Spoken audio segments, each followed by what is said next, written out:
అదే RTV app వార్తల్ని క్షణాల్లో చదివే అవకాశం ఉంటుంది. ఒక న్యూస్ పేపర్, ఒక టెలివిజన్ ఛానల్ మీ చేతుల్లో ఎప్పుడు ఉంటాయి. సరే మా మావయ్య ఇతడు గత సంవత్సరం కింద అతని దగ్గర నుండి ఒక పాస్బుక్ తీసుకున్నాడు. లక్ష్మణ్ అనే క్యాండిడేట్ నీకు లోన్ ఇప్పిస్తా మావయ్య అని తీసుకున్నాడు. సరే నమ్మి అతనికి తెలియకుండా నమ్మి అతనికి ఇచ్చాడు. ఇచ్చంగానే నాకు లోన్ ఏది తిరుగుతా కూడా నీ పాస్బుక్ పెట్టలేదు, బయట హర్పంపల్లి క్యాండిడేట్ దగ్గర ఉంది, నీకు తెచ్చిస్తా అని సంవత్సరం నుండి తిప్పుతున్నాడు.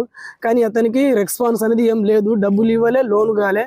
ఇప్పుడు మనకు మొన్న అడుగుతా కొద్ది ఇస్తా అని ఎట్లనే మనకు సంవత్సరం గడుస్తూ ఉంది. ఇప్పుడు మొన్న కొత్త ప్రభుత్వం వచ్చినప్పుడు అతనికి మాఫీ 60,000 రూపాయలు మాఫీ అయినట్టు మెసేజ్ వచ్చింది.